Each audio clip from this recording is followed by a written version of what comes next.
waterproof to 200 meters of depth.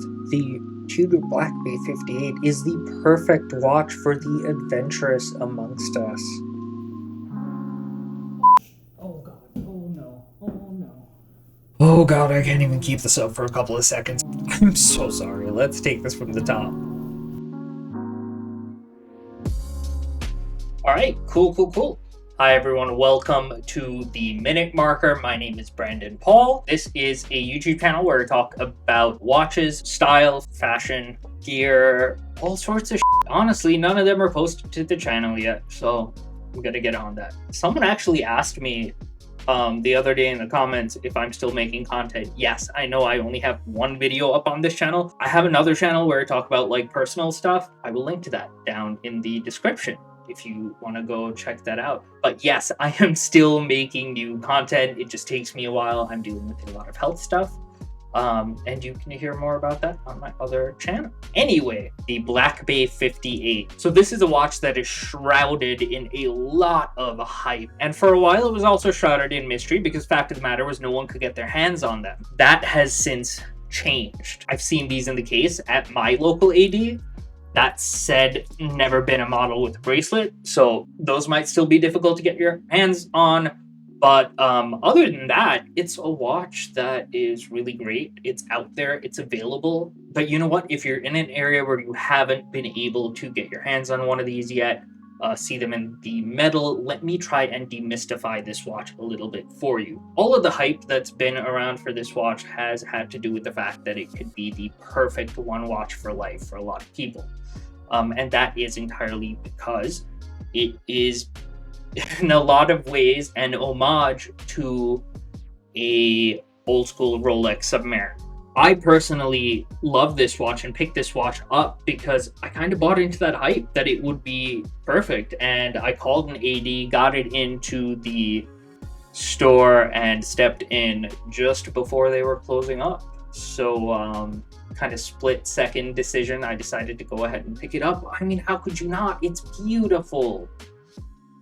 Look at it. Do you see it? Do you see it? Do you see it? I don't know why I'm doing this when I have actual B-roll, which I will put up here now.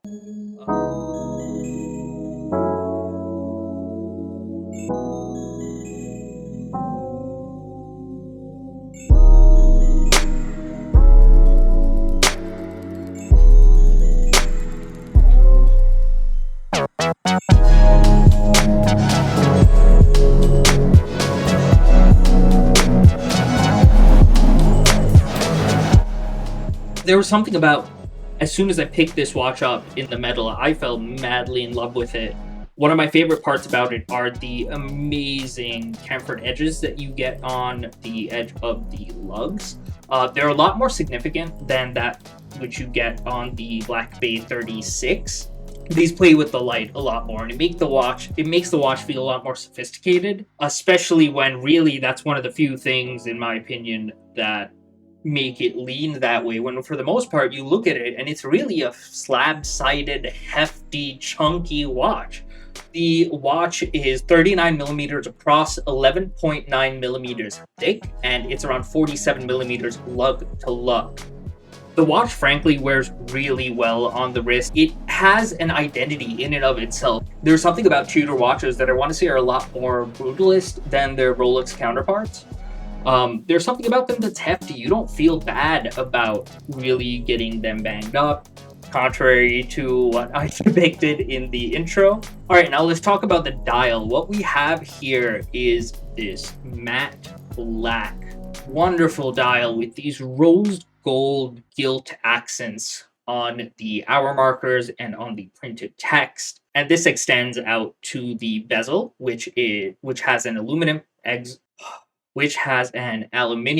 insert with the little red triangle up at 12, which I absolutely love and is one of my favorite features of this watch. It's just this little pop that I catch myself staring at throughout the day.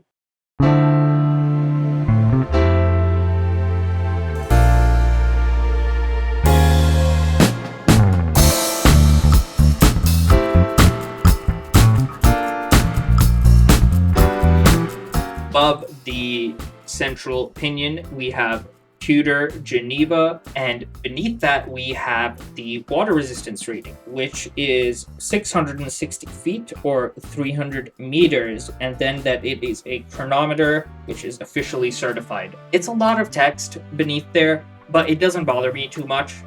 I think it's very balanced. It's an extremely handsome watch. One of the factors that really add to this is the big crown at the 3 o'clock position. This is definitely a feature that alludes to the historic Rolex big crown and the Tudors that were then cased the same way. Moving on to the bracelet, this is one of the items that has been a point of contention for a lot of people, and part of the reason why is the entire reason why is the full rivets on the bracelet. What you're going to see here, these aren't functional, they are purely aesthetic, and they don't bother me at all. I think it adds to the aesthetic. I think if you really want something without the rivets, there's always third-party options. To me, it adds to the charm of this watch. At the end of the day, it is an homage to a design that is much older than this is. I guess that's the reason why I don't necessarily have a problem with that aspect of the bracelet. What I do have a big problem with, though, is the clasp here. So there are only 3 quick adjustment slots, and it's really not enough to get a perfect fit on your wrist, especially when you live in an area that has seasons and your wrist shrinks and swells depending on the day and the weather. This is going to be a watch that's going to be difficult to wear comfortably if you're someone who likes things fitted. If you like things hanging a bit loose, this watch is going to be perfectly fine for you. And honestly, I feel like if you're not coming from a watch that has had a quick adjust, you're not going to notice any difference here.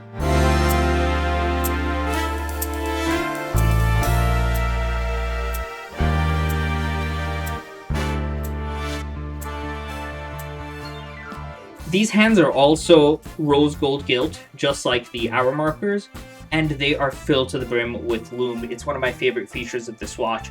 There's a lot of older Rolex fans that do not like Tudors, saying that the hands aren't balanced for the dial. And I think a lot of that has to do with prior experiences and constantly seeing Rolex hands and Rolex dials. This is a different balance. It's a maxi dial, just lume everywhere. It's absolutely stunning once the lume is charged up. I personally am a fan of these snowflake hands. I think they set the watch apart and they add to their charm. Let's talk about the cost here. The BlackBay 58 costs around $3,700. There are a lot of other watches at that same price range, at that same price point. In my personal opinion, I really don't think that there is a better one you can buy for the money. The in-house movement, the case finishing, it is an absolutely stunning watch. It is one that is going to last you a lifetime. And I think $3,700 is a fair amount to spend on that, especially when you compare it to something like a Rolex Submariner. That's going to be, at least twice this much? But I want to assure you, Tudor has this image of just being Rolex's little sister brand. And I think, honestly, to be fair, I'm playing into that by constantly comparing this to a Rolex. That said, it's difficult not to do. They're owned by the same company. It's a lot of the same design philosophies and design cues. But as far as I'm concerned, Tudor is very much its own thing. There is something about it that's a little more badass, a little more edgy, it's a little less unpolished, a little less pretentious.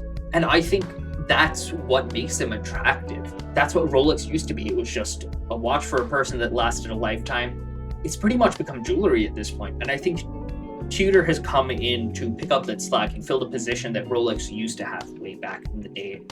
This watch is very much the embodiment of that ethos. So what's the conclusion? This watch is near perfect. If you've got a wrist just slightly bigger than mine, or if you're someone who has enough watches in their collection that they can afford to have something that's just a summer watch, then this is perfect for you. But if you're not someone who has that much money lying around, or just not that space in your collection right now, it's something that I think personally you could pass on.